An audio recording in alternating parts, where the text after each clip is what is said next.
ये कहानी एक गरीब लड़के की है जो दूसरी दुनिया में रीइंकार्नेट होकर अपनी दुनिया के सारे मैजिक स्पेल्स को सीख लेता है और बन जाता है सबसे ज्यादा माहिर जादूगर।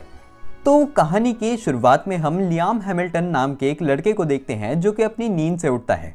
उठते ही उसकी नज़र एक मेड के ऊपर पड़ती है और उसे अपने आसपास दिखता है कि इस समय वो एक पार्टी के अंदर है। जैसे ही लियाम शीशे की तरफ जाता है वो अपना शरीर देखकर बहुत ही ज्यादा हैरान हो जाता है क्योंकि इस समय वो एक 12 साल के बच्चे के शरीर के अंदर है। इसी समय यहाँ पर चार्ल्स हैमिल्टन नाम का एक शख्स आता है जो कि लियाम को डांटने लग जाता है। ये सारी चीजें देखकर लियाम को बहुत ज्यादा अजीब लगने लग जाता है। अगले दिन उठने के बाद वो बताता है कि इस समय वो लियाम हैमिल्टन नाम के एक बच्चे के शरीर के अंदर आ चुका है। अपनी पिछली जिंदगी में वो एक कॉर्पोरेट मजदूर था, लेकिन अब वो एक बहुत ही ज्यादा अमीर परिवार में लियाम हैमिल्टन नाम के इस बच्चे के शरीर के अंदर आ चुका है, जो कि इस परिवार का 5वां बेटा है। अब थोड़े समय बाद लियाम की मेड उसे उसके कपड़े पहनाती है और यहीं पर हमें यह भी जानने को मिलता है कि हैमिल्टन परिवार के पास बहुत सारी जमीन भी है और एक बहुत अच्छा मेंशन है।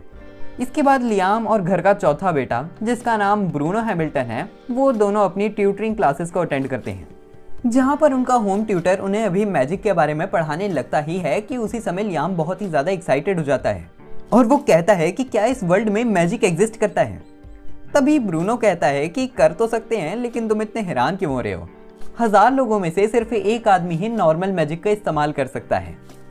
लेकिन ये चीज जानने के बावजूद भी लियाम अपना मैजिक चेक करने के लिए लाइब्रेरी के अंदर चले जाता है, जहां पर वो एक किताब के अंदर एक मंत्र को देखता है और एक बार में ही उस स्पेल को कर लेता है। जिसके बाद वो अपने फादर चार्ल्स हैमिल्टन से परमिशन लेता है कि वो किताबों को लाइब्रेरी से बाहर ले जा सके। जिसके बाद लियाम 24 घंटे मैजिक बुक्स को पढ़ने लग जाता है और काफी ज्यादा अलग अलग तरह के मैजिक्स को करने भी लग जाता है। जिसके बाद वो ब्रूनो को मैजिक करके दिखाता है और ब्रूनो भी हैरान हो जाता है। जिसके बाद वो भी मैजिक करने का ट्राई तो करता है, लेकिन वो मैजिक नहीं कर पाता। यहीं पर ब्रूनो उसे बताता है कि अगर वो मैजिक कर सकता है तो फिर वो इस घर से बाहर निकलकर कमा भी सकता है, और वो सिर्फ कमा ही नहीं सकता, बहुत ज्यादा अमीर भी हो सकता है।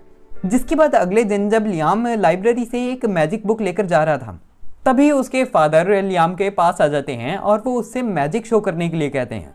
जिसके बाद लियाम अपने फादर को एक मैजिक करके दिखाता तो है, लेकिन उस मैजिक से उसके फादर इंप्रेस नहीं होते।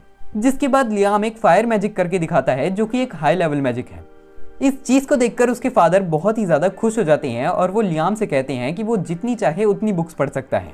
और थोड़ी देर बाद जब लियाम अपने मैजिक की प्रैक्टिस करने बाहर निकला था, तभी उसे अपने सामने नीचे एक सफेद कोट में बैठा हुआ आदमी दिखता है और इसका नाम रेमोंड है। रेमोंड लियाम से पूछता है कि क्या वो मैजिक करने जा रहा है। जिसके बाद लियाम कहता है कि हाँ, मुझे मैजिक प्रैक्टिस करनी है, और वो रेमोंड को इग्नोर करके यहाँ से जाने ही लगता कि तभी रेमोंड कहता है, क्या तुम मैजिक को और ज्यादा अच्छे तरीके से करना सीखना चाहते हो? तभी लियाम कहता है कि तुम कहना क्या चाहते हो? जिसके बाद रेमोंड खड़ा हो जाता है और वो अपने हाथ के अंदर 5 अलग अलग तरीके के मैजिक करके दिखाता है लियाम को एक ही समय पर, और वो लियाम से कहता है कि अगर वो उससे मैजिक सीखेगा तो फिर वो भी ये कर सकता है। जिसके बाद लियाम रेमोंड की बात मान लेता है और वो मैजिक सीखने के लिए तैयार हो जाता है। जिसके बाद रेमोंड लियाम से 2 अलग अलग तरह के मैजिक करने के लिए कहता है पहले। जिसके बाद लियाम रेमोंड को 2 अलग तरह के मैजिक इकट्ठे करके दिखाता है।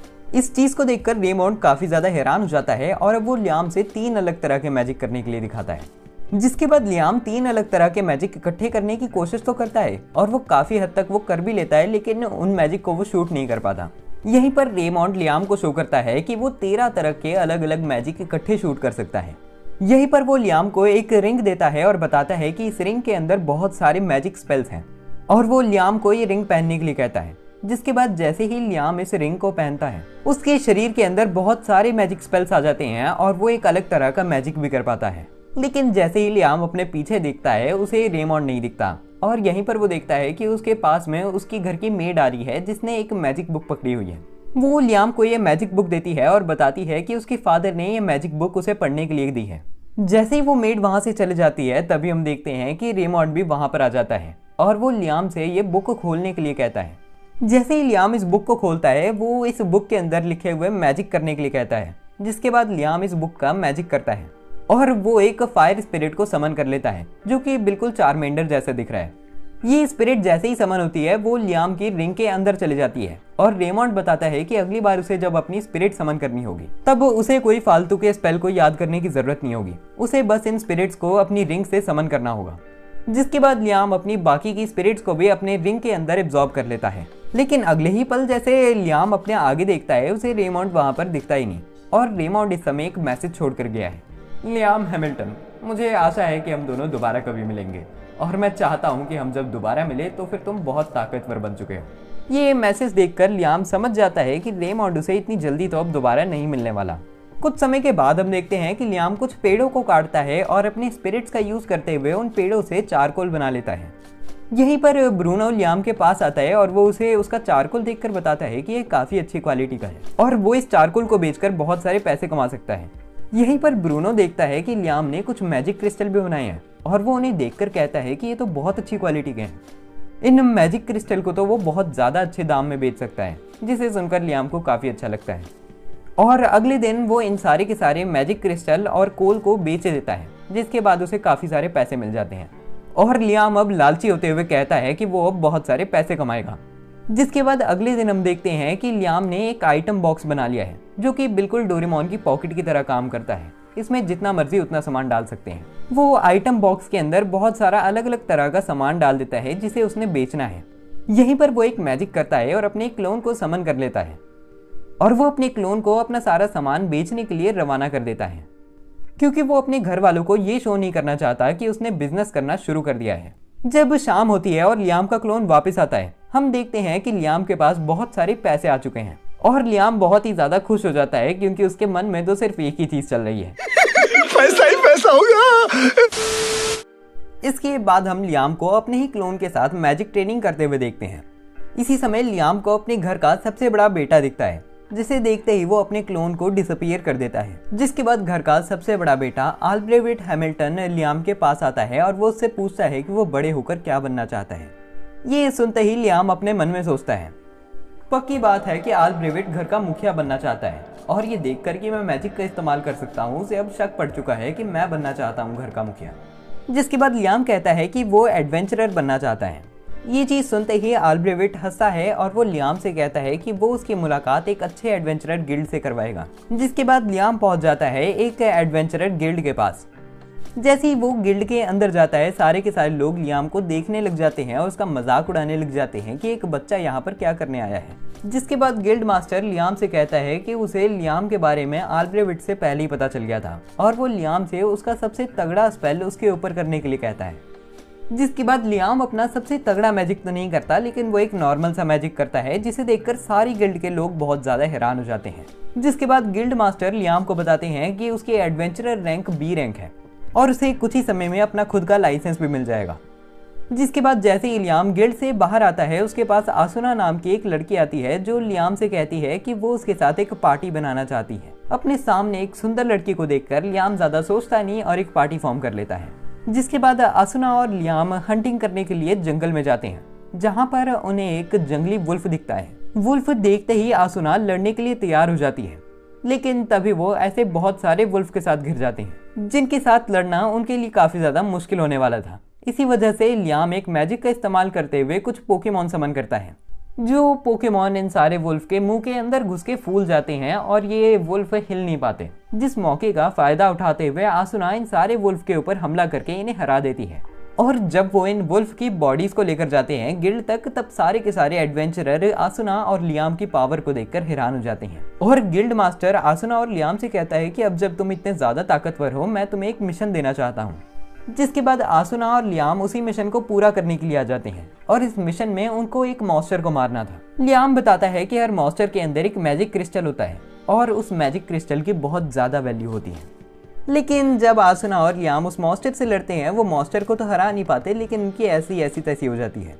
लेकिन उसी समय लियाम को एक आइडिया आता है और वो दोबारा से उस मॉन्स्टर से लड़ने जाते हैं, जहाँ पर आसुना उस मॉन्स्टर को डिस्ट्रैक्ट करने लग जाती है और लियाम अपने आइटम बॉक्स को समन करता है। अपने आइटम बॉक्स का इस्तेमाल करते हुए वो एक पत्थर को निकालता है जो कि वो उस मॉन्स्टर के ऊपर फेंक देता है, जिससे वो मॉन्स्टर खत्म हो जाता है। और जब वो गिल्ड के पास वो मॉन्स्टर लेकर जाते हैं, वो वैसे 2 मॉन्स्टर लेकर जाते हैं, क्योंकि उधर ऐसे 2 मॉन्स्टर थे जो उन्होंने दोनों के दोनों ही खत्म कर दिए हैं। ये देखकर गिल्ड मास्टर बहुत ही ज्यादा हैरान हो जाता है और आसुना और लियाम बहुत ज्यादा खुश होने लग जाते हैं। अगले दिन हम देखते हैं कि शहर के अंदर कोई और नोबल मैन आता है, जिसके इंतजार में वहां पर अल्ब्रेविट और चार्ल्स खड़े थे। लेकिन जैसे ही वो नोबल अपनी गाड़ी से बाहर निकलता है और एक मेंशन के अंदर जाता है, वो लियाम से बातचीत करने लग जाता है और वो लियाम से पूछता है कि उसके पास जो रिंग है वो उसे किसने दी है। जिसके बाद लियाम बताता है कि उसे ये रिंग अपने मास्टर से मिली है, जिन्होंने उसे मैजिक करना सिखाया है। यहीं पर ये नोबल, जिसका नाम स्टैनली है, बताता है कि उस आदमी का नाम रेमॉन्ड है और वो बहुत ही ज़्यादा हंसने लग जाता है कि रेमॉन्ड ने लियाम को मैजिक सिखाया है। और वो लियाम से कहता है कि वो उसके बॉडीगार्ड के ऊपर जितना खतरनाक हमला कर सकता है उतना खतरनाक हमला करे। जिसके बाद स्टैनली का गार्ड एक बैरियर बना लेता है और लियाम उसके ऊपर एक मैजिक अटैक करता है। ये हमला इतना ज़्यादा खतरनाक था कि उस गार्ड का बैरियर टूट जाता है और लियाम किसी रीज़न की वजह से ऐसा स्वैग वाला एक्सप्रेशन बनाने लग जाता है कि तेरा भाई तो बहुत ही ज़्यादा रॉक स्टार है। लियाम की पावर देखकर स्टैनली भी काफ़ी ज़्यादा हैरान हो जाता है और वो बताता है कि लियाम को वो अपना नाइट बनाना चाहता है। ये चीज़ सुनकर लियाम काफ़ी ज़्यादा हैरान हो जाता है और वो स्टैनली का नाइट बन जाता है। यहीं पर स्टैनली लियाम से पूछता है क्या रेमॉन्ड ने उसके साथ कोई शरारत करी है। जिसके बाद लियाम बताता है कि एक बार जब वो अपने आइटम बॉक्स के अंदर पानी भर रहा था, तब उसे पानी के अंदर एक लेटर मिला और उस लेटर में लिखा था, लियाम हैमिल्टन, कैसे हो तुम? आशा करता हूँ कि तुम अच्छे होगे। इस पानी के अंदर मैंने ये लेटर के साथ 100 किलो गोल्ड मिलाया हुआ है। मैं आशा करता हूँ कि तुम इस सोने का सही इस्तेमाल करो। और लियाम बताता है कि रेमॉन्ड ऐसी शरारतें करता रहता है उसके साथ। जिसके बाद स्टैनली कहता है कि ये कोई आम शरारत नहीं लग रही, उसे दोबारा से चेक करना चाहिए कि रेमॉन्ड ने क्या करा है। जिसके बाद लियाम वैसे ही एक और तालाब के पास जाता है, जहाँ का वो सारा का सारा पानी खत्म कर देता है अपने आइटम बॉक्स में भरकर। जिसके बाद वो अपने सोने के अंदर से 10 किलो सोना नीचे गिरा देता है और जैसे ही वो सोने को नीचे गिराता है, हम देखते हैं कि वहाँ पर एक मैजिक सर्कल बन जाता है और उस मैजिक सर्कल के नीचे एक अंडरग्राउंड रास्ता खुल जाता है, जिसके अंदर लियाम जाता है और वो यहाँ पर एक मैजिक बुक पड़ी हुई दिखता है और वो एक लेटर भी दिखता है, जिस लेटर के अंदर लिखा हुआ था। ये मैजिक बुक बहुत ही ज़्यादा पुरानी है, लेकिन आज तक इस मैजिक बुक का स्पेल कोई नहीं कर पाया और मैं भी नहीं कर सकता इस मैजिक स्पेल को, लेकिन तुम्हारी ताकत देखकर मैं उम्मीद करता हूँ कि तुम इस मैजिक स्पेल को कर सको। जिसके बाद लियाम एक्साइटेड हो जाता है और वो रात तक इस मैजिक स्पेल की प्रैक्टिस करने लग जाता है और वो इस मैजिक स्पेल को कर भी लेता है। जिसके बाद हम देखते हैं कि ज़मीन के अंदर से एक गेट निकल कर आता है, जिसके अंदर जाते ही लियाम देखता है कि वहाँ पर एक रूम बना हुआ है और उसे ये जानने को मिलता है कि ये रूम उतना ही ज़्यादा बड़ा होगा जितनी ज़्यादा उसकी मैजिक पावर होगी। इस रूम के अंदर उसकी परमिशन के बिना कोई भी नहीं आ सकता और अगर उसने मैजिक स्पेल मास्टर करे बिना इसके अंदर कुछ सामान डालकर छोड़ दिया तो फिर वो सामान अपने आप ही गायब हो जाएगा। जिसके बाद लियाम एक्साइटेड हो जाता है और उसके मन में चलता है कि वो यहाँ पर एक घर बना सकता है। जिसके बाद अगले दिन हम देखते हैं कि लियाम आसुना के साथ हंटिंग करते हुए एक मॉन्स्टर को मारता है और उस मॉन्स्टर का मैजिक स्टोन लेकर जाता है गिल्ड तक, जहाँ पर गिल्ड मास्टर दोबारा बहुत ही ज़्यादा हैरान हो जाता है इस मैजिक क्रिस्टल को देखकर और वो लियाम की काफ़ी ज़्यादा तारीफ करने लग जाता है। जिसे देखकर आसुना बहुत ही ज़्यादा दुखी होने लग जाती है क्योंकि उसने आसुना की तारीफ नहीं करी। जिसके बाद आसुना कहती है कि मैं इस चीज़ को समझ सकती हूँ क्योंकि मैं लियाम से काफ़ी ज़्यादा कमज़ोर हूँ और सारा काम ऑलमोस्ट लियाम ही करता है। तभी गिल्ड मास्टर कहता है तो फिर तुम फैमिलियर क्यों नहीं फॉर्म कर लेती लियाम के साथ। वो बताता है कि लियाम तुम्हारे साथ एक कॉन्ट्रैक्ट फॉर्म करेगा जिसके अकॉर्डिंग तुम लियाम की एक फैमिलियर बन जाओगी और तुम लियाम के किसी भी कमांड को मना नहीं कर सकती, लेकिन तुम्हें लियाम की थोड़ी सी शक्ति भी मिल जाएगी और तुम ताकतवर बन जाओगी। ये चीज़ सुनते ही कि आसुना ताकतवर बन सकती है, वो लियाम से कहती है कि उसे कॉन्ट्रैक्ट फॉर्म करना है। तभी लियाम कहता है कि अगर तुम मेरे साथ कॉन्ट्रैक्ट फॉर्म कर लोगी तो फिर मैं तुम्हारे साथ कुछ भी कर सकता हूँ। तभी आसुना कहती है कि इसके बावजूद भी मैं तुम्हारे साथ कॉन्ट्रैक्ट फॉर्म करना चाहती हूँ और मुझे फ़र्क नहीं पड़ता कि तुम मेरे साथ क्या करो, चाहे तो हम दोनों मीठी मीठी रातें भी बिता सकते हैं। ये चीज़ सुनते ही लियाम बहुत ही ज़्यादा शर्माने लग जाता है और वो ना चाहते हुए भी आसुना के साथ एक कॉन्ट्रैक्ट फॉर्म करने के लिए मान जाता है। जिसके बाद कॉन्ट्रैक्ट फॉर्म करने के लिए आसुना लियाम के हाथ पे चुम्मा देने लग जाती है। जिसके बाद कॉन्ट्रैक्ट फॉर्म हो जाता है और आसुना लियाम की फैमिलियर बन जाती है। फैमिलियर बनते ही आसुना वहाँ से गायब हो जाती है और वो लियाम के पीछे आकर बताती है कि उसे एक यूनिक स्किल मिल चुकी है जिसके साथ वो बहुत ही ज़्यादा तेज़ी से इधर उधर हिल सकती है। ये चीज़ सुनते ही कि आसुना को एक यूनिक स्किल मिल चुकी है, सारे के सारे एडवेंचरर बहुत ही ज़्यादा हैरान हो जाते हैं। यहीं पर आसुना लियाम से कहती है कि वो ये चाहती है कि वो उसकी दोस्त के साथ भी कॉन्ट्रैक्ट फॉर्म करे। जिसके बाद आसुना लियाम को अपनी दोस्त जोडी के घर पर ले जाती है और वो जोडी की मुलाकात लियाम के साथ करवाती है। ज़्यादा क्वेश्चन करे बिना जोडी भी कॉन्ट्रैक्ट फॉर्म करने के लिए मान जाती है। जिसके बाद गिल्ड में आकर वो जोडी के साथ कॉन्ट्रैक्ट फॉर्म करता है और कॉन्ट्रैक्ट फॉर्म करने के बाद जोडी काफ़ी ज़्यादा ताकतवर और जवान बन जाती है। अब कुछ दिनों के बाद हम स्टैनली का मेंशन देखते हैं जहां पर लियाम इस समय स्टैनली से बात कर रहा है और स्टैनली लियाम को बताता है कि उनकी नेशन की प्रिंसेस जिनका नाम स्कारलेट है वो लियाम से मिलना चाहती हैं और वो ये भी चाहती हैं कि लियाम उसे अपने फैमिलियर दिखाए। लेकिन लियाम इस ऑफर को मना कर देता है और वो कहता है कि उसके फैमिलियर कोई खिलौने नहीं है। जिसके बाद लियाम यहाँ से चले जाता है और उसके जाते ही हम देखते हैं कि यहाँ पर मेड की यूनिफॉर्म में प्रिंसेस स्कारलेट थी जो कहती है कि लियाम तो सच में काफ़ी ज़्यादा इंटरेस्टिंग आदमी है, लेकिन क्या वो मेरे सामने भी इतना ही इंटरेस्टिंग रह पाएगा। लेकिन इसके बावजूद भी अगले दिन लियाम को प्रिंसेस स्कारलेट के पास जाना ही पड़ता है। प्रिंसेस की कैसल के अंदर पहुंचने के बाद वो लियाम को काफ़ी ज़्यादा अप्रिशिएट करती हैं क्योंकि वो काफ़ी ज़्यादा ताकतवर है और उसने बहुत सारे मॉन्स्टर्स को भी मारा है अभी तक। बातचीत करते हुए वो लियाम से कहती है कि वो उसे अपने फैमिलियर शो करे क्योंकि लियाम अपने फैमिलियर्स को कहीं पर भी कैसे भी कभी भी समन कर सकता है। तभी लियाम कहता है कि उसके फैमिलियर कोई खिलौने नहीं है जो वो उनको कहीं पर भी किसी को भी दिखाने लग जाए। ये चीज़ सुनकर प्रिंसेस स्कारलेट हंसने लग जाती हैं और वो कहती हैं कि मैं तुम्हें एक बैरन का टाइटल देती हूँ। जैसे ही लियाम को नवाब का टाइटल मिलता है वो बहुत ही ज़्यादा चौंक उठता है। यहीं पर प्रिंसेस स्कारलेट लियाम को एक मैजिक बुक देती है एज अ गिफ्ट, जिससे लियाम काफ़ी ज़्यादा खुश हो जाता है। इसके बाद शाम के समय हम लियाम को मैजिक प्रैक्टिस करते हुए देखते हैं जहाँ पर लियाम के पास उसका भाई ब्रूनो आता है। ब्रूनो लियाम से कहने लग जाता है कि तुम तो कमाल के इंसान हो यार, तुम्हें सुनकर अजीब लगेगा लेकिन तुम्हारी पोजीशन अब तुम्हारे पापा से भी ज़्यादा हो चुकी है क्योंकि तुमने अपने परिवार में सच में कुछ करा है और अगर तुम ऐसे ही करते रहोगे तो फिर तुम बहुत ज़्यादा हाई स्टेटस के बन जाओगे। इसके बाद हम रात के समय अपने घर के अंदर लियाम को चलते हुए देखते हैं जहाँ पर लियाम की मुलाकात आल्ब्रेविट से होती है जो लियाम से कहता है कि ये मत समझना कि तुम एक बड़े इंसान बन चुके हो। और हमें जानने को मिलता है कि जैसे ही आल्ब्रेविट को ये पता चला कि लियाम एक नवाब बन चुका है उसकी फटके चार हो चुकी है। इसके बाद अगले दिन हम शाम के समय एडवेंचरर गिल्ड का सीन देखते हैं जहाँ पर सारे लोग इस समय गिल्ड मास्टर से लड़ रहे हैं। ये सारी चीज़ें सुनकर लियाम और उसके दोनों गुलाम वहाँ पर आ जाते हैं जो कि आसुना और जोडी है। वो सब पूछते हैं कि यहाँ पर चल क्या रहा है। तभी गिल्ड के लोग बताते हैं कि आल्ब्रेविट ने एक 150 साल पुरानी सील जो कि उसके ग्रैंडफादर ने एक ड्रैगन को सील करने के लिए लगाई थी उसे खोल दिया है और वो 1000 सोल्जर्स को भी ले गया उस ड्रैगन को मारने के लिए। लेकिन ड्रैगन तो वो क्या ही मारता, सारे के सारे सोल्जर्स घायल हो चुके हैं। ये चीज़ सुनते ही लियाम चिंता में आ जाता है और वो बाहर चले जाता है आल्ब्रेविट की ऐसी तैसी करने। जब वो ड्रैगन वाली जगह पर पहुंचता है वो देखता है कि सारे लोग बहुत ही ज़्यादा बुरी तरह घायल हो चुके हैं। इन सारे सोल्जर्स के अंदर लियाम देखता है कि आल्ब्रेविट की भी बहुत ज़्यादा गंदी हालत हो चुकी है जो लियाम से कहता है, लियाम ऐसा कैसे हो सकता है, मैं सिर्फ उस ड्रैगन को मारना चाहता था।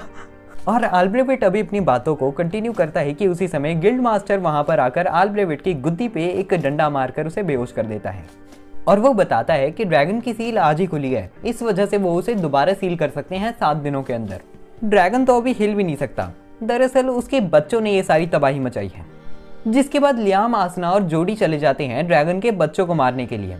ड्रैगन के बच्चे आसुना के ऊपर हमला करते हैं और आसुना सारे के सारे हमलों को डॉज कर लेती है। लेकिन जब वो देखती है कि एक ड्रैगन के हमले से एक पूरा पेड़ तबाह हो जाता है, उसकी फटके 4 हो जाती है। इसी समय लियाम एक गेट बनाकर उन सारे ड्रैगन्स को उस गेट के अंदर डाल देता है जो कि उसके 3 डायमेंशनल रूम से कनेक्टेड है। रात के समय हम देखते हैं कि सारे के सारे मैजिशियंस मिलकर मैजिक का इस्तेमाल करते हुए ड्रैगन को सील करने लग जाते हैं। इसी समय आसुना और जोडी जो कि लियाम के गुलाम है वो लियाम से पूछते हैं कि उसने ऐसा क्या कर दिया कि वो सारे के सारे ड्रैगन्स वहां से गायब हो गए। जिसके बाद लियाम बताता है कि उसने उन सारे ड्रैगन्स को अपनी 3 डायमेंशनल स्पेस के अंदर डाल दिया है। तभी जोडी पूछती है कि ऐसे तो वो दोबारा उनके पास आ जाएंगे हमला करने। तभी लियाम बताता है कि उसने अभी उस मैजिक को अच्छे से मास्टर नहीं करा है, इस वजह से उस रूम के अंदर जो भी डाला जाएगा वो गायब होकर कहीं और चले जाएगा। जिसे सुनकर आसुना काफी ज्यादा खुश हो जाती है कि लियाम कितना ज्यादा ताकतवर है। इसी समय वो ड्रैगन लियाम से कहता है, मेरा नाम राडॉन है और मैं एक ड्रैगन गॉड हूँ। मैं तुम्हें देखकर हैरान हो गया। तुम्हारे जैसा छोटा इंसान इतना ज्यादा ताकतवर कैसे हो सकता है? मैं देख सकता हूँ कि तुम्हारी आत्मा तुम्हारे शरीर के साथ नहीं मिलती। मैं सिर्फ एक चीज चाहता हूँ कि तुम मुझे अपने शरीर के अंदर ले लो और तुम अपनी दिलचस्प जिंदगी में जो मर्जी वो करो, मैं उसे देखना चाहता हूँ। जिसके बाद लियाम ड्रैगन गॉड राडॉन को अपने शरीर के अंदर आने की परमिशन दे देता है। जिसके बाद राडॉन एनर्जी की फॉर्म लेकर लियाम के शरीर के अंदर चले जाता है और लियाम देखता है कि उसके हाथ के ऊपर एक मार्क बन चुका है। यहीं पर उसे काफी ज्यादा ताकतवर महसूस होता है और वो कुछ स्पेल्स को करने लग जाता है जो कि इस बार बहुत ज्यादा तेज निकले हैं और बहुत ताकतवर भी हैं। लेकिन उसी समय लियाम देखता है कि वहां पर मौजूद सारे के सारे मैजिशियंस की बहुत ज्यादा बुरी हालत हो चुकी है इतनी ज्यादा मैजिक एनर्जी की वजह से। दरअसल लियाम के शरीर के अंदर राडॉन की पावर्स जा चुकी हैं। ये चीज जानकर कि मैजिक पावर से इन सारे लोगों को दिक्कत हो रही है, वो अपने मैजिक पावर को सप्रेस कर लेता है, जिससे सारे के सारे लोग ठीक हो जाते हैं। यहीं पर लियाम गिल्ड मास्टर को बताता है कि राडॉन मर चुका है और वो गिल्ड मास्टर को लगभग 40 किलो सोना दे देता है सारे के सारे लॉसेस को रिकवर करने के लिए। जो गिरते हुए तो ऐसा लग रहा था कि वो 40-50 किलो होगा, लेकिन जब वो गिर जाता है उसके बाद ऐसा लगता है कि किसी ने टट्टी कर दी है। यहीं पर गिल्ड मास्टर लियाम का बहुत ज्यादा शुक्रिया अदा करता है और हैमिल्टन परिवार के घर में हम देखते हैं कि चार्ल्स हैमिल्टन हमारे नवाब लियाम हैमिल्टन का बहुत ज्यादा शुक्रिया अदा करता है और वो माफी भी मांगता है आल्ब्रेविट के बिहाफ पर।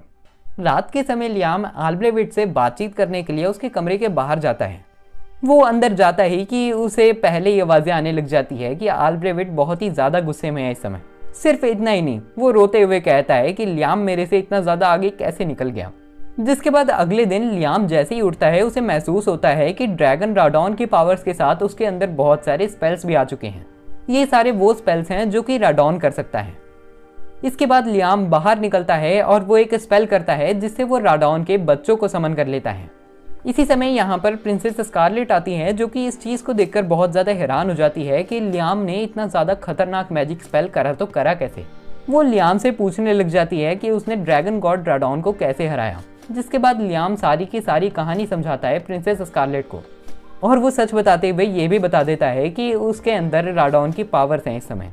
जिस चीज को सुनकर प्रिंसेस स्कारलेट बहुत ही ज्यादा हैरान हो जाती है और वो लियाम से चुप रहने के लिए कहती है, क्योंकि अगर ये चीज किसी को भी पता चल गई तो फिर बहुत ज्यादा बड़ा लफड़ा हो जाएगा। और अगले दिन हम देखते हैं कि लियाम के घर पे बहुत सारे पैसे भेजे जाते हैं प्रिंसेस स्कारलेट के द्वारा, ताकि वो चुप रह सके और अपनी कहानी किसी को ना बताए।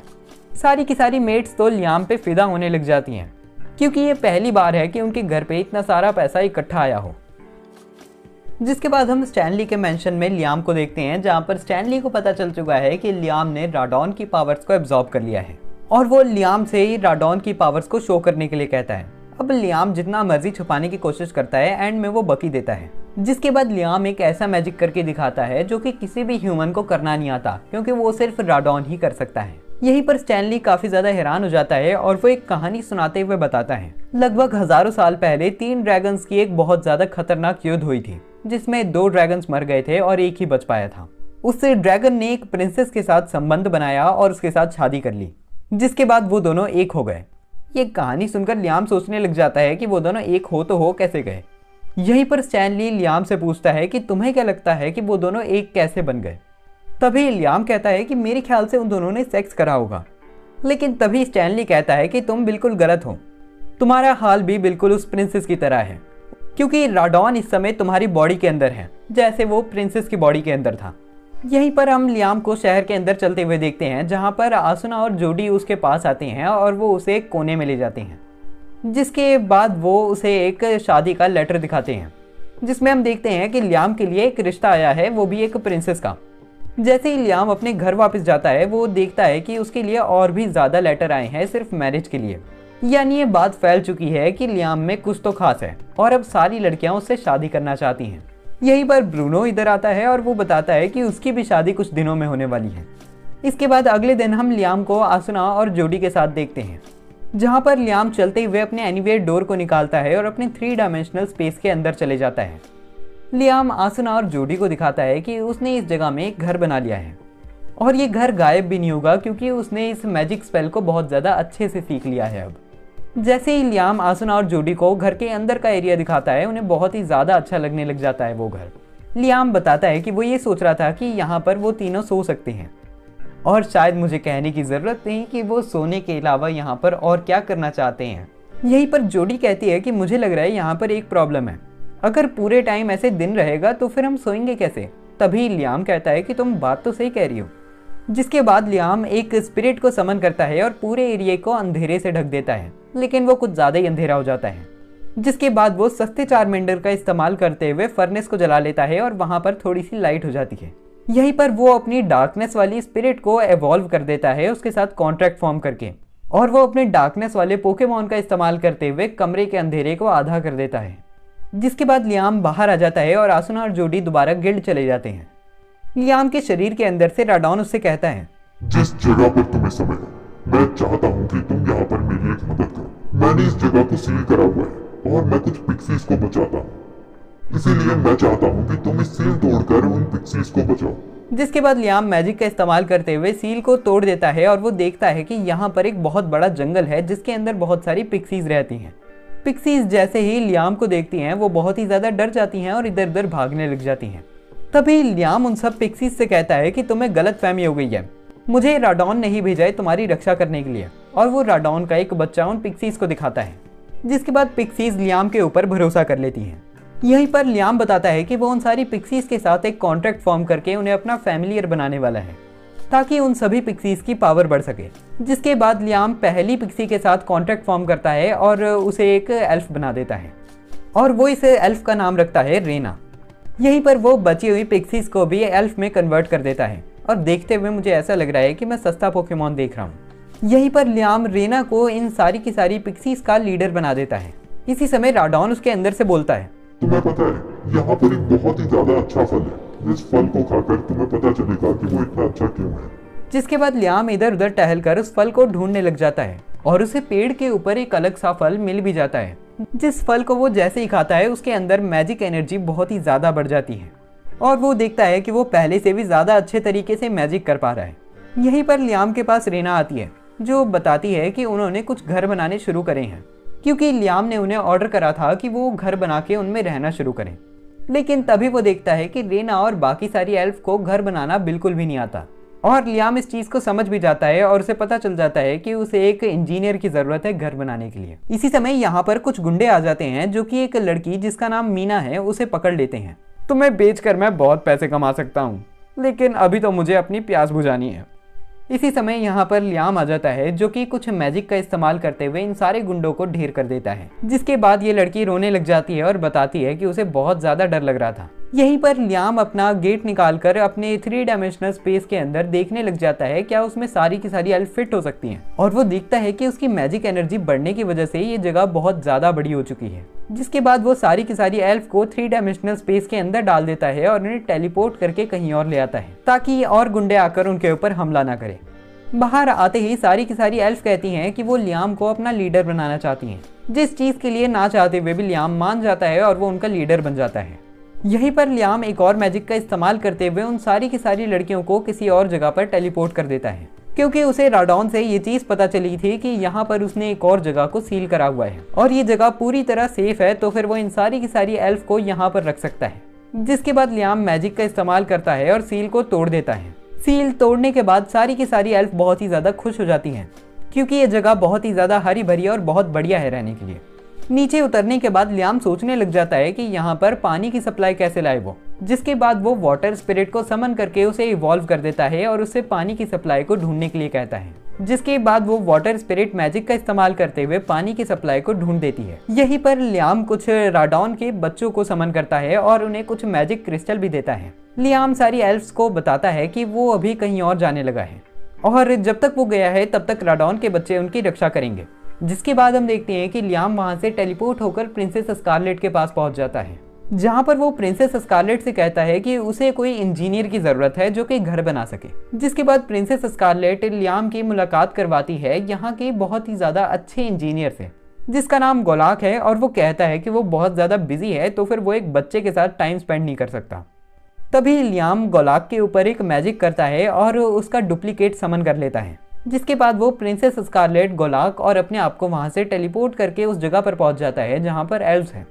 ये जगह देखकर प्रिंसेस स्कारलेट काफी ज्यादा हैरान हो जाती हैं क्योंकि उन्हें ऐसा लग रहा था कि यहाँ पर सिर्फ पहाड़ ही पहाड़ हैं। जिसके बाद वो बहुत ज्यादा शर्माने लग जाती है और कहती है कि मुझे यकीन नहीं हो रहा कि मेरा सपना सच हो रहा है। और वो बताती है कि इस जगह का असली नाम पैराडाइज है। वो बताती है कि जो प्रिंसेस राडॉन के साथ मिली थी वो उनकी पहली पूर्वज थी और उन्होंने ही जामिल कंट्री को बनाया था। यहीं पर प्रिंसेस स्कारलेट एक रिंग निकालती है और बताती है कि ये रिंग उनकी फैमिली के अंदर बहुत ही ज़्यादा समय से चल रही है। उसे ये तो नहीं पता कि ये रिंग करती क्या है, लेकिन उसे इतना ज़रूर पता है कि ये रिंग बहुत ज़्यादा काम की है। उस रिंग के निकलते ही हम देखते हैं कि लियाम का ड्रैगन मार्क ग्लो करने लग जाता है। और जैसे ही लियाम उस रिंग को छूता है, हम देखते हैं कि ज़मीन हवा में उड़ने लग जाती है और वो हवा में उड़ने के बाद नीचे आ जाती है दोबारा से।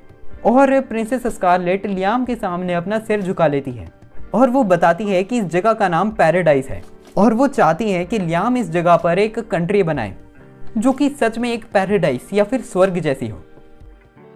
जिसके बाद हम देखते हैं कि सारी एल्फ्स और गोलाक मिलकर एक विलेज बनाने लग जाते हैं। जब ये सारे लोग विलेज बना रहे हैं तब हम देखते हैं कि लियाम इस समय मॉन्स्टर्स को मार रहा है और लियाम की पावर को देखकर स्कारलेट तो इस समय उसके प्यार में अंधी हो रखी है।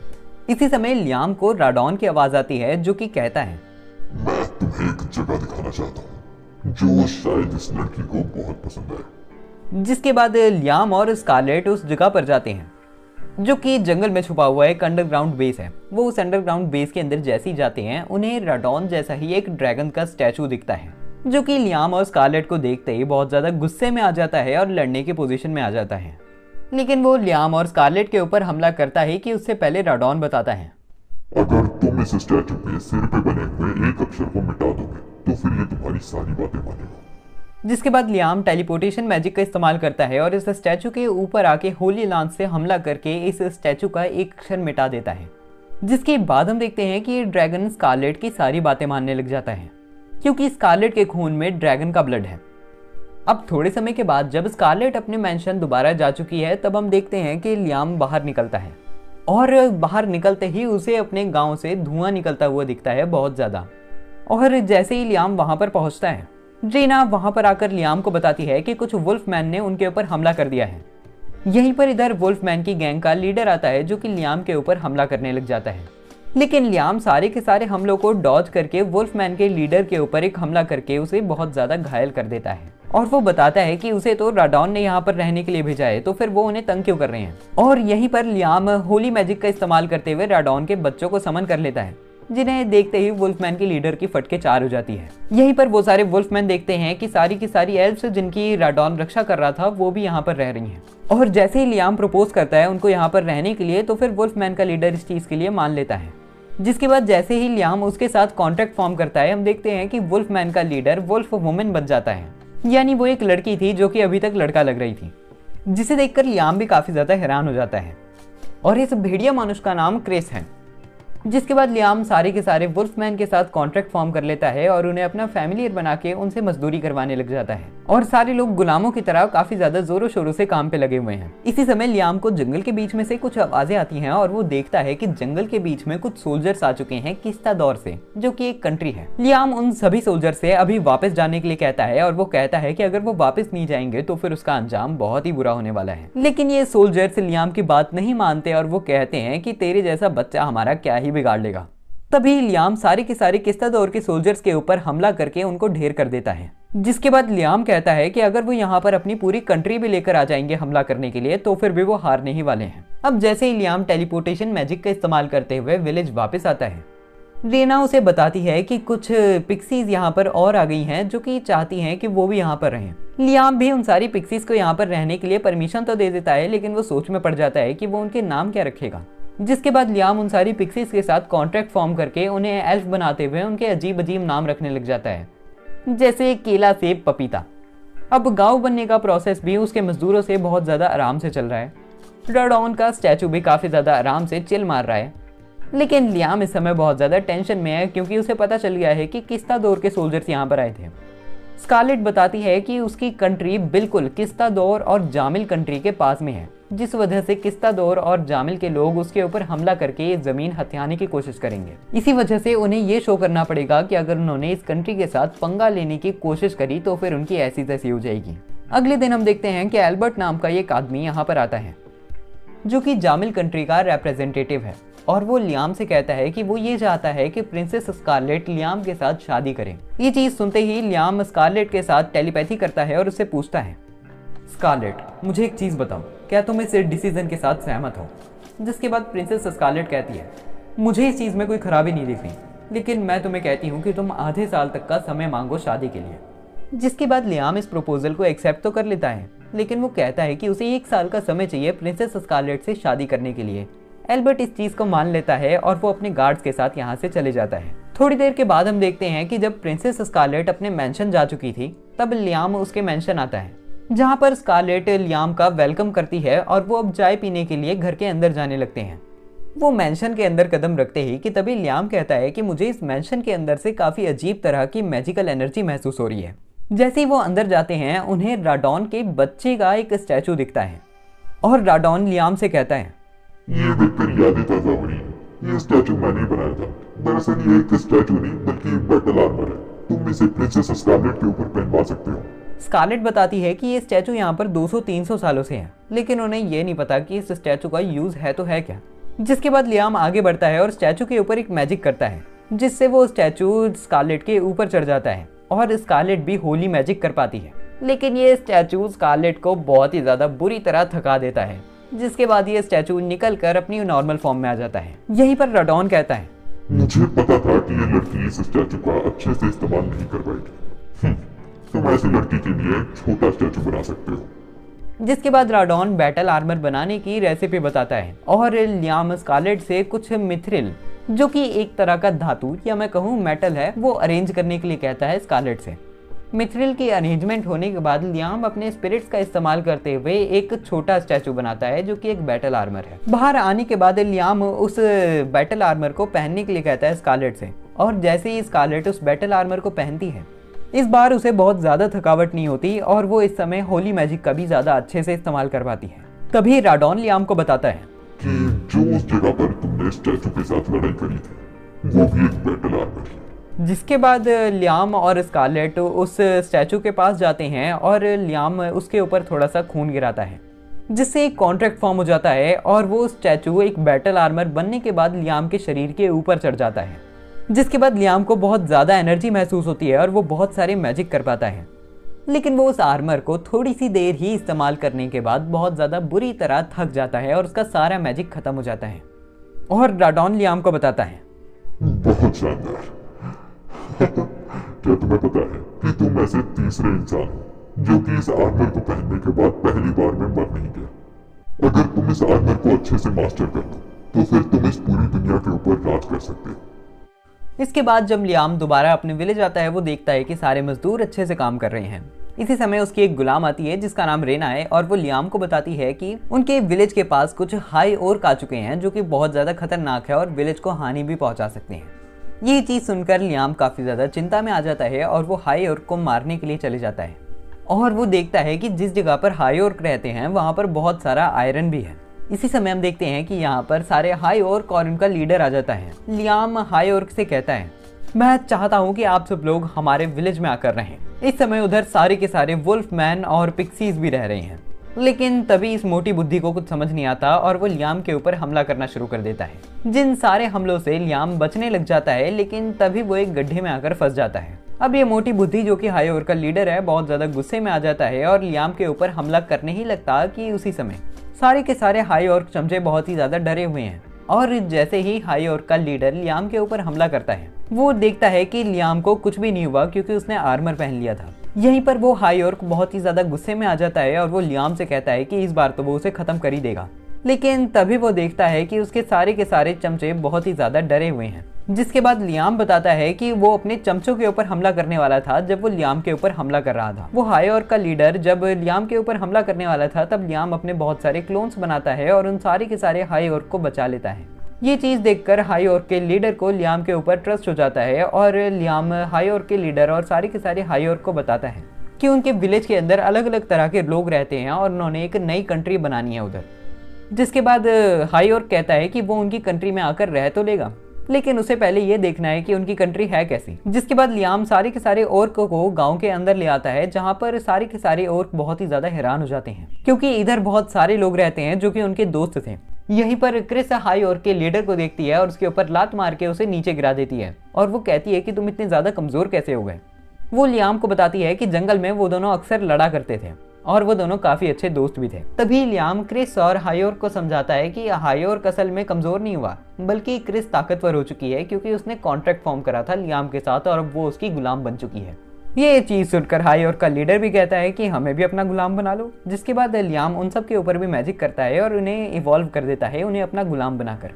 और वो हाइओर के लीडर का नाम रखता है बूटा गोरिल्ला। जिसके बाद हम देखते हैं कि बूटा गोरिल्ला और क्रिस एक दूसरे से लड़ने लग जाते हैं और वो काफ़ी ज़्यादा ताकतवर भी हो चुकी हैं। यहीं पर लियाम बाकी सारे हाइओर के साथ भी कॉन्ट्रैक्ट फॉर्म करके उन्हें अपना गुलाम बनाने लग जाता है और उनके अलग अलग तरह के नाम रखता है। अगले दिन हम देखते हैं कि लियाम अपने सारे गुलामों से मजदूरी करा के बहुत सारी आयरन और को इकट्ठा करता है, जिसके बाद वो अपने स्पिरिट्स का इस्तेमाल करते हुए सारे के सारे मेटल्स को अलग कर लेता है और सबसे ज़्यादा मेटल आयरन निकलता है और मिथरेल तो ना के बराबर निकलता है। दरअसल लियाम ने मिथरेल का आर्मर बनाना था सारे के सारे लोगों के लिए ताकि वो लड़ सकें। तभी लियाम कहता है कि अगर मैं मिथरेल का आर्मर नहीं बना सकता तो फिर मैं आयरन का आर्मर बना लूंगा। जिसके बाद वो आयरन को मेल्ट करता है अपने स्पिरिट्स का इस्तेमाल करते हुए और मैजिक का इस्तेमाल करते हुए आयरन के साथ कॉन्ट्रैक्ट फॉर्म करके उसे आयरन बैटल आर्मर बना लेता है। तभी लियाम को लगता है कि अब तो वो सबके लिए आर्मर बना सकता है, लेकिन जैसे ही शाम होती है लियाम की फटके 4 हो जाती है, क्योंकि वो हर एक आयरन के पीस के लिए अलग अलग तरह के नाम नहीं रख पा रहा, क्योंकि कॉन्ट्रैक्ट फॉर्म करते हुए हर किसी को अलग नाम देना पड़ता है। लेकिन जैसे तैसे करके अलग अलग तरह के नाम रख के वो 20-30 आर्मर बना लेता है, जिन आर्मर्स के साथ सारे के सारे लोग बहुत ज़्यादा ताकतवर हो जाते हैं।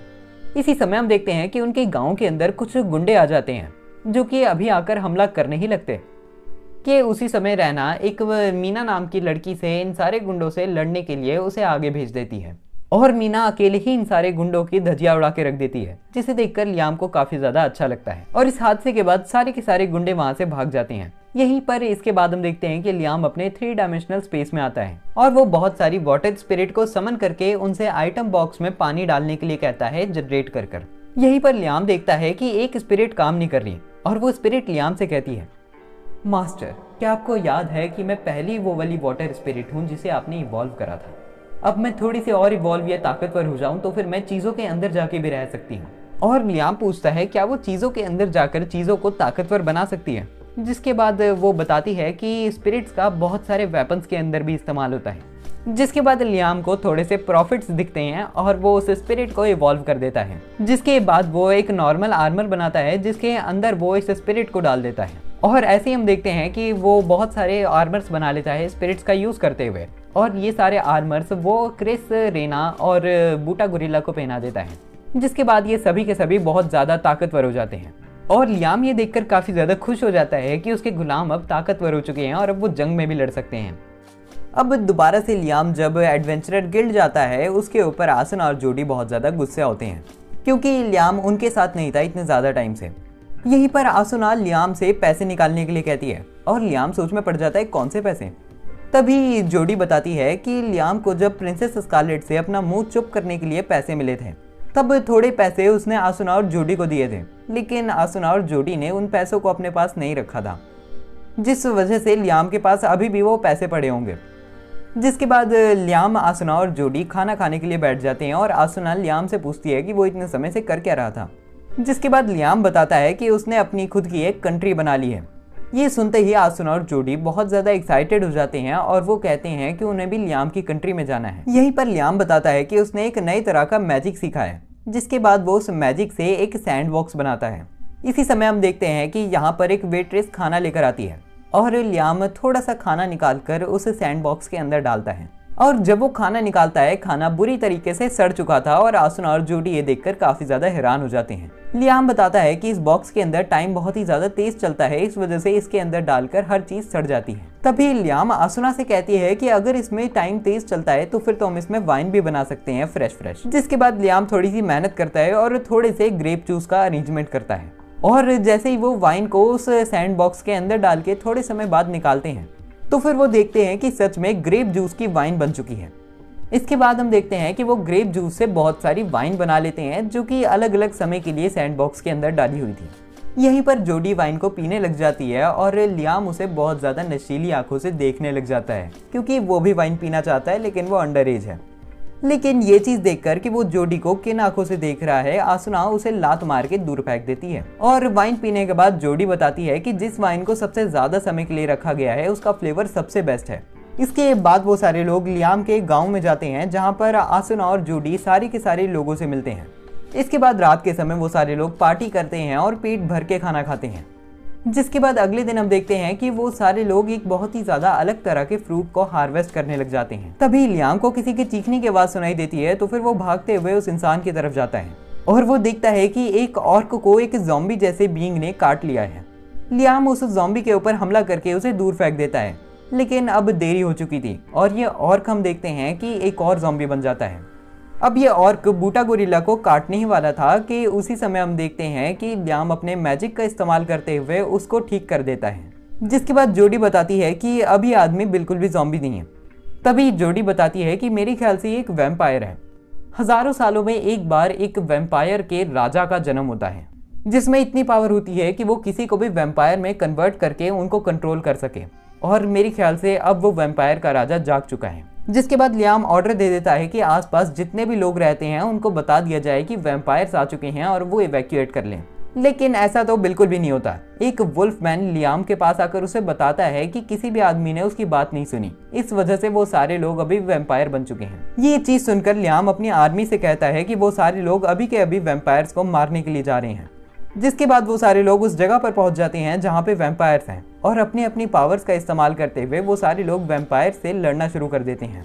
इसी समय हम देखते हैं कि यहाँ पर वैम्पायर किंग भी आ जाता है और वैम्पायर किंग को देखते ही उसके पास लियाम आता है, जो कि टेलीपोर्ट करके उसे एक जंगल एरिया में ले आता है, जहाँ पर आकर वो वैम्पायर कहता है, आखिर तुमने मेरे साथ ये क्या करा? तभी लियाम कहता है कि चलो अब असली गेम को शुरू करते हैं। और यहीं पर वैम्पायर भी लड़ने के लिए तैयार हो जाता है। लियाम उसके ऊपर अलग अलग तरह के मैजिक्स का इस्तेमाल करता है। वैम्पायर भी टेलीपोर्ट करके लियाम के पीछे आकर उसके ऊपर हमला करने ही लगता कि तभी लियाम भी टेलीपोर्टेशन मैजिक का इस्तेमाल कर लेता है। होली मैजिक का इस्तेमाल करते हुए वो उस वैम्पायर के ऊपर बहुत सारे स्पीयर्स फेंक देता है, लेकिन इतने सारे हमलों के बावजूद भी उस वैम्पायर को कुछ नहीं होता और वो बताता है, मैं ना ही जिंदा हूँ और ना ही मैं मुर्दा, इसीलिए किसी भी हालत पर तुम मुझे नहीं मार सकते। और वो लियाम के पास आकर उसे काटने लगता है और वो लियाम को काट भी लेता है, जिससे लियाम एक वैम्पायर में तब्दील हो जाता है। लेकिन तभी हमें जानने को मिलता है कि ये तो उसकी एक कॉपी थी, असली लियाम तो बिल्कुल नॉर्मल और ठीक है। यहीं पर वो वैम्पायर लियाम को बताता है, तुम मुझे किसी भी हालत पर नहीं मार सकते। पहली बात, मैं जिंदा या मुर्दा नहीं हूँ, तो फिर मुझे दर्द भी महसूस नहीं होता। मैं अपने आसपास से एनर्जी लेता हूँ, तो फिर कुछ भी करके तुम मेरी एनर्जी नहीं खत्म कर सकते। ये चीज सुनने के बाद लियाम अपना थोड़ा सा दिमाग लगाता है और जैसे ही वो वैम्पायर लियाम के ऊपर हमला करता है, वो एक सैंड बॉक्स निकालता है, जिस सैंड बॉक्स के अंदर वो उस वैम्पायर को डाल देता है और वो वैम्पायर कहने लग जाता है, ये क्या है? मुझे इस डब्बे से बाहर निकाल बच्चे, मेरे साथ क्या कर रहा है तू? जिसके बाद लियाम बताता है कि एक सैंड बॉक्स के अंदर हवा, पानी, जल, एनर्जी कुछ भी नहीं होता और ना ही इसके अंदर कोई जिंदा चीज फिट होती है और ना ही मुर्दा, और इसके अंदर टाइम तेज चलता है। तो फिर ऐसे ही अगर चलता रहा तो फिर ये वैम्पायर अपने आप मर जाएगा।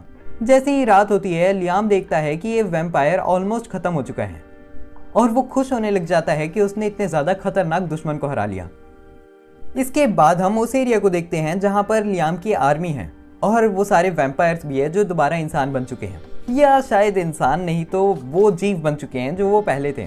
यहीं पर इधर लियाम आता है और लियाम के आते ही आसुना और जोडी काफी ज्यादा खुश हो जाते हैं, लेकिन वो एक चीज लियाम को बताते हैं कि यहाँ पर मौजूद सारे के सारे लोग बहुत ही ज्यादा कमजोर हो चुके हैं उस वैम्पायर के मरते ही, क्योंकि इन सभी लोगों को वैम्पायर से एनर्जी मिल रही थी और अभी भी ये थोड़े थोड़े वैम्पायर हैं। आसुना एक आदमी का कीमती दांत उखाड़ देती है और बताती है कि इन लोगों के दांत भी बहुत ज्यादा कमजोर हो चुके हैं। यहीं पर वो सारे लोग दोबारा वैम्पायर बनना शुरू ही होते हैं कि उसी समय लियाम अपने मैजिक का इस्तेमाल करते हुए सबको नॉर्मल करना शुरू कर देता है। जितने लोगों के ऊपर मैजिक करा था वो तो ठीक हो जाते हैं, लेकिन जिनके ऊपर मैजिक नहीं हो पाया वो दोबारा वैम्पायर बनने लग जाते हैं। ये चीज सुनकर लियाम राडॉन वाला बैटल आर्मर पहन लेता है और उसे पहनने के बाद वो अपने मैजिक का इस्तेमाल करते हुए अपने आसपास के सारे एरिया में अपना मैजिक फैला देता है और सारे लोगों को हील कर देता है। जिस चीज को करते ही लियाम की ऐसी तैसी हो जाती है और वो बेहोश होकर नीचे गिर जाता है। जब वो अपनी आंखें खोलता है, उसे अपने सामने आसुना और जोडी दिखते हैं, जो बताते हैं कि सारे के सारे लोग नॉर्मल हो चुके हैं। यहीं पर इधर वो वाले वैम्पायर आते हैं जिन्हें वैम्पायर किंग कंट्रोल कर रहा था और वो उनका शुक्रिया अदा करते हैं वैम्पायर किंग से उनकी रक्षा करने के लिए। लेकिन वो बंदा कहता है कि उन्होंने जितनी ज्यादा प्रॉब्लम्स क्रिएट करी है उसके लिए वो पूरी तरह रिस्पॉन्सिबल है और वो अपनी जान देने के लिए भी तैयार है। लेकिन तभी लियाम कहता है कि वो तो बस ये चाहता है कि वो सारे लोग भी उसके गांव में आकर रहना शुरू करें, और वो उन वैम्पायर के ऊपर एक मैजिक कर देता है जिससे वो नोबल वैम्पायर बन जाते हैं और नोबल वैम्पायर दिन में भी जिंदा रह सकते हैं। यही दूसरी तरफ लियाम सैंड बॉक्स के पास आता है जहां पर वो देखता है कि वैम्पायर पूरी तरह खत्म हो चुका है अब, और वो अपने सैंड बॉक्स को वापस अपने अंदर ले लेता है। जिसके बाद अगले दिन लियाम अपनी स्लाइम्स को पूरा का पूरा विलेज दिखाता है और लियाम बताता है कि उसका विलेज इतना बड़ा हो चुका है कि अब वो शहर बनना शुरू हो गया है। इसके बाद रात के समय हम देखते हैं कि लियाम अपनी मैजिक ट्रेनिंग करके अपनी मैजिक कैपेसिटी को बहुत ज़्यादा बढ़ा लेता है। इसके बाद अगले दिन हम देखते हैं कि प्रिंसेस स्कारलेट लियाम से कहती है कि उन्हें अपनी पावर को शो करना पड़ेगा किस्तदोर और जामिल को। स्कारलेट बताती है कि अपना रुतबा और पावर शो करने के लिए एक चीज़ सबसे ज़्यादा इंपॉर्टेंट है, वो एक कंट्री की करेंसी होती है, यानी एक कंट्री कितने ज़्यादा बढ़िया क्वालिटी के कॉइन्स या फिर करेंसी को प्रोड्यूस करती है। स्कारलेट लियाम को वो वाला स्टैचू दिखाता है जो लियाम ने मिथ्रेल से बनाया था, और वो बताती है कि ये स्टैचू इतना ज़्यादा परफेक्टली बना हुआ है कि ऐसे स्टैचू को दोबारा बनाना इम्पॉसिबल है, लेकिन जो इस काम को कर सकता है वो सिर्फ लियाम कर सकता है, वो भी अपने मैजिक का इस्तेमाल करके। यहीं पर स्कारलेट जामिल के सिल्वर कॉइन्स दिखाती है और बताती है कि ये वर्ल्ड के बेस्ट कॉइन्स हैं। अगर लियाम इससे थोड़ी अच्छी क्वालिटी के कॉइन्स को प्रोड्यूस कर सके बहुत ज़्यादा क्वांटिटी में, तो फिर वो शो कर सकते हैं कि उनकी कंट्री बहुत पावरफुल है। जिसके बाद लियाम कहता है कि ये तो चुटकियों का खेल है, और वो अपनी स्पिरिट्स को समन करके बहुत सारे कॉइन्स बना लेता है सिल्वर के, जो कि जामिल के कॉइन्स से बहुत ज़्यादा अच्छे होते हैं। यहीं पर स्कारलेट लियाम से ये सिल्वर कॉइन्स भी बनाने के लिए कहती है, और जब लियाम सिल्वर कॉइन्स बनाता है तब तो स्कारलेट की फट जाती है, क्योंकि ये कॉइन्स में बहुत ज़्यादा कम कॉपर का इस्तेमाल हुआ है और बहुत ही ज़्यादा अच्छी क्वालिटी है। जिसके बाद आसुना और जोडी अगले दिन लियाम के इन कॉइन्स को इधर उधर फैलाना शुरू कर देते हैं, जिससे लोगों को पता चल जाता है कि लियाम की कंट्री कितनी ज़्यादा बढ़िया है। इसके बाद हम देखते हैं कि लियाम की कंट्री में ब्रूनो आता है, जो कि लियाम के साथ एक मीटिंग अरेंज करता है, और वो लियाम से परमिशन मांगता है उसकी कंट्री के साथ ट्रेड करने के लिए, जिसकी लियाम परमिशन दे देता है आराम से। जिसके बाद ब्रूनो यहाँ से चले जाता है ट्रेड की परमिशन लेकर। यहीं पर स्कारलेट बताती है कि दूसरे परिवार में शादी करने की वजह से ब्रूनो की रिस्पॉन्सिबिलिटीज बढ़ चुकी है और वो बहुत ज़्यादा मैच्योर भी हो चुका है। इसके बाद हम लियाम को देखते हैं, जो कि अपने 3 डायमेंशनल स्पेस के अंदर है। यहीं पर हम देखते हैं कि लियाम के अंदर से राडॉन निकल कर आती है, जो कि एक लड़के के फॉर्म में है, और अब हमें जानने को मिलता है कि राडॉन असल में एक लड़की है। मुझे पूरे टाइम ऐसा लग रहा था कि राडॉन एक बूढ़ा आदमी होगा, लेकिन ये तो एक जवान लड़की निकली। लियाम भी इस चीज़ को देखकर काफ़ी ज़्यादा हैरान था कि राडॉन एक लड़की है। जो भी है, राडॉन लियाम को बताती है कि वो अपने शरीर की मैजिक एनर्जी को सिर्फ स्पेल्स के अलावा भी इस्तेमाल कर सकता है, और वो मैजिक एनर्जी का इस्तेमाल करके किसी स्पेल के बिना इधर उधर कूद के दिखाती है। लेकिन जब लियाम ये करने की कोशिश करता है तो फिर वो कूद तो जाता है, लेकिन वो नीचे ढंग से लैंड नहीं कर पाता और उसके पैरों पर भी चोट लग जाती है। जिसके बाद राडॉन लियाम के शरीर पर काफ़ी सारे बबल्स बना देती है, और वो इन सारे बबल्स में equal amount of magical energy डालने के लिए कहती है, लेकिन लियाम ये ढंग से नहीं कर पाता, जिस वजह से उसके बैलून्स फटना शुरू हो जाते हैं, और राडॉन बार बार इन गुब्बारों को बनाने लग जाती है और लियाम प्रैक्टिस करने लग जाता है। थोड़े समय की प्रैक्टिस के बाद हम देखते हैं कि लियाम ने अपने मैजिक के ऊपर पूरी तरीके से कंट्रोल पा लिया है। जिसके बाद अगले दिन हम देखते हैं कि लियाम ने अपनी मैजिक पावर का इस्तेमाल करते हुए एक बहुत बड़ा बीच बना लिया है। ये बीच देखते ही आसुना और स्कारलेट बहुत ज़्यादा खुश हो जाते हैं और उनका यहाँ पर खेलने का मन करने लग जाता है। जिसके बाद सभी लोग स्विम सूट पहनकर यहाँ पर खेलने आ जाते हैं, और सारे लोगों का स्विम सूट देखकर लियाम बहुत ही ज़्यादा शर्माने लग जाता है। जिसके बाद वो सारे लोग काफ़ी ज़्यादा एंजॉय करते हैं। यहीं पर रात के समय जब लियाम इधर उधर टहल रहा था, उसे काफ़ी ज़्यादा अजीब सी मैजिकल एनर्जी महसूस होती है, और लियाम उसकी तरफ जाने लग जाता है। वो एक जगह पर जाकर ज़मीन को खोदने लग जाता है और उसे एक मैजिक क्रिस्टल मिलता है। ये क्रिस्टल देखकर लियाम को अच्छा तो लगता है, लेकिन उसे समझ नहीं आता कि ये मैजिक क्रिस्टल ज़मीन के अंदर क्या कर रहा है। जिसके बाद राडॉन समझाती है कि दरअसल ज़मीन के अंदर मैजिक क्रिस्टल्स बन जाते हैं जब कोई ज़मीन के ऊपर ज़्यादा मैजिक का इस्तेमाल करता है, और वो बताती है कि इनसे मोटा पैसा भी बनाया जा सकता है। जिसके बाद अगले दिन लियाम ब्रूनो को ट्रेडिंग के लिए बुलाता है। वो ब्रूनो को ज़मीन के अंदर दफन हुए मैजिक क्रिस्टल दिखाता है, और वो बताता है कि ऐसे मैजिक क्रिस्टल हर जगह पर हैं, और वो कहता है कि उसने ये ब्रूनो को बेचकर कुछ पैसे बनाने हैं। जिसके बाद ब्रूनो कहता है कि वो इन मैजिक क्रिस्टल्स को ज़रूर बेच सकता है। ब्रूनो बताता है कि मैजिक क्रिस्टल का टेक्निकली कोई इस्तेमाल नहीं है, लेकिन वो अच्छे दिखते हैं, इस वजह से उनकी वैल्यू डायमंड जैसी होती है। और वो मैजिक क्रिस्टल को देखकर बताता है कि ये मैजिक क्रिस्टल जवान है, इस वजह से इसका कम दाम मिलेगा थोड़ा सा। और वो बताता है कि एक मैजिक क्रिस्टल जितना ज़्यादा पुराना होता है उसकी उतनी ज़्यादा वैल्यू होती है। ये चीज़ जानने के बाद लियाम सैंड बॉक्स को समन करता है और वो उसके अंदर मैजिक क्रिस्टल डाल देता है। लगभग 3 हफ्तों के बाद वो देखते हैं कि मैजिक क्रिस्टल का साइज बहुत ज़्यादा छोटा हो चुका है और वो बहुत ही ज़्यादा रेयर बन चुका है। ब्रूनो इस मैजिक क्रिस्टल को एक डब्बे के अंदर डाल देता है और ये काफ़ी ज़्यादा अच्छा लगने लग जाता है। जिसके बाद अगले दिन रेना और 2 और एल्व्स किस्तादोर के राजा के पास जाती हैं और वो उन्हें ये क्रिस्टल देती हैं लियाम की तरफ से। जिस क्रिस्टल को देखते ही वहाँ पर मौजूद सारे के सारे लोग बहुत ही ज़्यादा हैरान हो जाते हैं। लियाम और ब्रूनो काफ़ी ज़्यादा अच्छी डील बना लेते हैं इन सारे मैजिक क्रिस्टल को बेचने के लिए। और इस समय हम देखते हैं कि लियाम का किंगडम बहुत ही ज़्यादा बड़ा हो चुका है और काफ़ी ज़्यादा मॉडर्न और डेवलप्ड भी हो चुका है। आसुना और जोडी के साथ भी लियाम की काफ़ी ज़्यादा अच्छी बनी हुई है और अल्ब्रेविट लियाम को लेकर काफ़ी ज़्यादा चिढ़ा हुआ है। यहाँ पर शहर में सारे लोग लियाम को बहुत ही ज़्यादा पसंद करते हैं और राडॉन टाइम टू टाइम लियाम को मैजिक ट्रेनिंग देती रहती है। हम एक आखिरी बार लियाम को राडॉन के साथ मैजिक ट्रेनिंग करते हुए देखते हैं, जिसके साथ ये एनीमे खत्म हो जाता है। और यार मेरी दोस्त का एक चैनल है एनीजियोट करके, जिस पे 10,000 के आसपास सब्सक्राइबर है। मैं बताना चाहता हूँ कि एनीजियोट भाई बहुत ही ज़्यादा एपिक वीडियोस बनाते हैं एंड मुझे भी देखकर मज़ा आ जाता है। तो मैं रिकमेंड करूँगा कि आप उनके चैनल पे जाके उनकी वीडियो को ज़रूर देखना। मैंने उनके चैनल की लेटेस्ट वीडियो का लिंक कॉमेंट और डिस्क्रिप्शन में दिया है, तो फिर जाके ज़रूर विजिट करना। अब बात कर लेते हैं इस एनीमे के बारे में। इस एनीमे का नाम I am a noble on the brink of ruin so I might as well try mastering magic है। इतना ज़्यादा लंबा नाम रखना मुझे लगता है कि एक अच्छा डिसीजन नहीं था, क्योंकि इस तरह के नाम को याद रखना बहुत ज़्यादा मुश्किल है।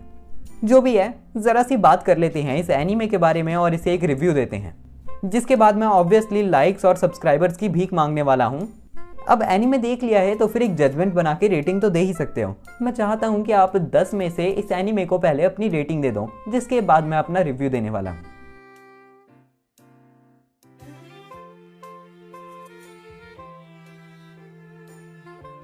मुझे लगता है कि आपने अभी तक रेटिंग दे दी होगी, और अभी तक भी नहीं दी तो फिर वीडियो पॉज करके दे दो। ये एनीमे स्टोरी फॉलो करता है एक ऐसे बंदे की जिसका हमें नाम तक नहीं बताया गया। हमें सिर्फ इतना पता है कि वो बंदा दूसरी दुनिया में एक 12 साल के बच्चे के शरीर के अंदर आ चुका है, और उस 12 साल के बच्चे का क्या हुआ हमें वो भी नहीं पता, जो कि शो करता है कि ऑथर कितना ज़्यादा आलसी था राइटिंग को लेकर। द एमिनेंस एंड शैडो जैसे इसी कई एनिमेज में हम देखते हैं कि हमें ऑथर पूरी तरीके से बताता है कि वो बंदा पहले कैसा था और इसे कई के बाद कैसा हुआ। लेकिन ये एनीमे सबसे ज़्यादा इंटरेस्टिंग और सबसे ज़्यादा हुकअप वाले पॉइंट को ही मिस कर देता है। और ये एनीमे एक कंप्लीट कॉपी है the 8th son are you kidding me की। वो एनीमे भी कुछ खास नहीं था और उससे इंस्पिरेशन लेने की वजह से ये एनीमे बहुत ही ज़्यादा फकिंग बोरिंग बन जाता है। अगर मुझे इस एनीमे की स्टोरी को रेटिंग देनी हो तो फिर मैं 2 आउट ऑफ 10 देने वाला हूँ, क्योंकि बहुत ही ज़्यादा पकाऊ स्टोरी थी टू बी ऑनेस्ट। अब बात आती है कैरेक्टर डेवलपमेंट की, जो कि 0 थी, तो मैं चलो एक रेटिंग दे देता हूँ 10 में से। एनिमेशन को मैं 5 आउट ऑफ 10 देने वाला हूँ, क्योंकि animation was very fine and good. Soundtracks एकदम पकाऊ थे। अगर मैं I am a noble on the brink of ruin so I might as well try mastering magic को रेटिंग दूँ ओवरऑल, तो फिर मैं देना चाहूँगा 2.5 आउट ऑफ 10। अब इतनी भद्दी रेटिंग देने के बाद और इस एनीमे का इतना मजाक उड़ाने के बाद मेरा कोई हक नहीं बनता कि मैं आपसे कहूँ कि अगर आपको ये वीडियो पसंद आई तो फिर इस वीडियो को लाइक कर देना। लेकिन फिर भी अगर आपको ये वीडियो कहीं ना कहीं अच्छी लगी हो या फिर इंटरेस्टिंग लगी हो तो फिर इस वीडियो को लाइक कर देना, और इस तरह का और कंटेंट देखना चाहते हो तो फिर चैनल को सब्सक्राइब कर देना। बट मुझे लगता नहीं कि कोई ये इतना बेकार रिव्यू सुनने के बाद करने वाला है कुछ भी। तो आज की वीडियो के लिए तो बस इतना ही। मिलते हैं हम नेक्स्ट वीडियो में। सायोनारा।